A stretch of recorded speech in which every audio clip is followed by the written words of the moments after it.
لله الحمد لله الذي وكفى والسلام على عبادي الذين اصطفى أما بعد قال الله تبارك وتعالى في القرآن المجيد والفرقان الحميد فأعوذ بالله من الشيطان الرجيم بسم الله الرحمن الرحيم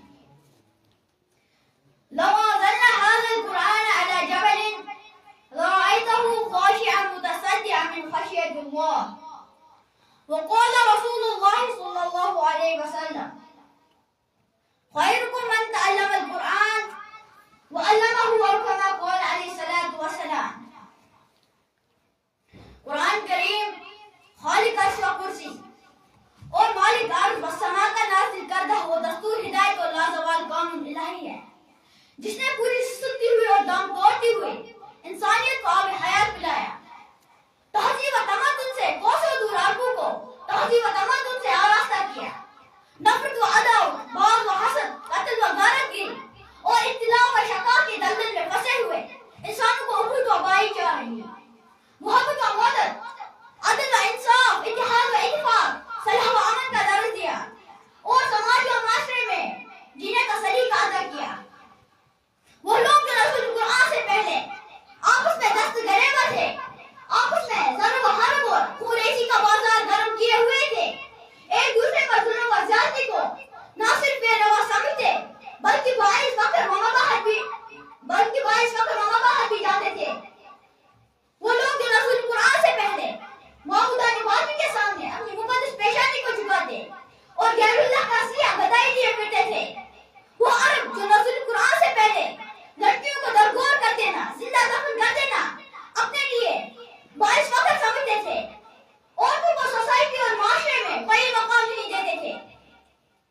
لیکن جب قرآن مجید کا نزول ہوا کلام ربانی کا نزول جناب رسول صلی اللہ علیہ وسلم کے قلب اطہر پر ہوا تو یکایک عرب کے سارے حالات بدل گئے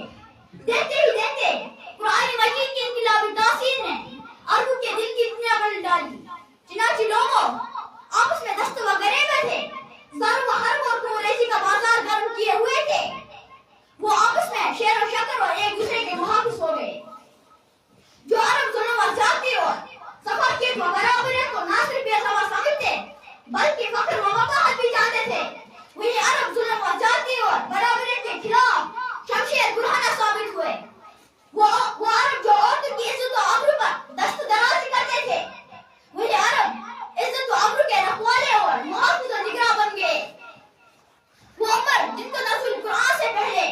قبل اونٹ چرانا نہیں آتا تھا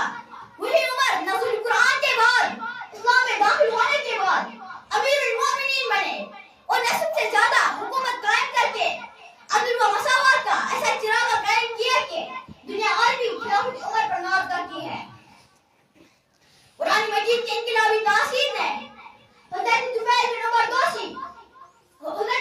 عمر دوسی جو قرآن اور اسلام کے کٹر مخالف اور سخت دشمن تھے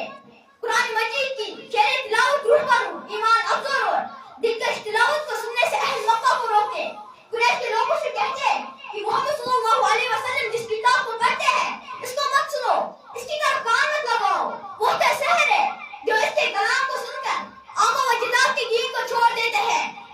شوہر اپنی بیوی کو چھوڑ دیتا ہے ماں باپ اپنے اولاد کو چھوڑ دیتی ہے اولاد اپنے ماں باپ کو چھوڑ کر اسی کے ہو کے رہ جاتے ہیں اے لوگوں محمد صلی اللہ علیہ وسلم کے کلام کو نہ سنو خود اپنے کان میں روئی ڈال کر انگلیاں ٹھوس کر چلتے تاکہ قرآن مجید کی سریلی آواز سدا بہار اور دلکش آواز نہ چلی جائے مگر دوستو طفیل دوسی جو نہ کے اپنے وقت کے بہت بڑے شاعر بھی تھے اپنی فصاحت و بلاغت لسانی پر غرور بھی تھا انہوں نے کہا کہ ہم محمد صلی اللہ علیہ وسلم کے کلام کو جان بھی تو سکتے ہیں پرکھ بھی تو سکتے ہیں ایسی کیا بات ہے کہ ہم محمد صلی اللہ علیہ وسلم کے دام میں آ جائے چنانچہ انہوں نے اس نیت سے کلام الہی اپنی تلاوت سنی تو پھر کیا ہوا حضرت طفیل بن عمر دوسی کے قلب مبارک میں قرآن کریم نے ایسا اثر چھوڑا کہ طفیل بن عمر دوسی کے دل کی دنیا بدل گئی زندگی کا گایا بدل گیا اور طفیل بن عمر دوسی دامن اسلام اور دامن قرآن سے ہمیشہ کے لیے منسلک ہو گئے وآخر دعوانا الحمدللہ رب العالمین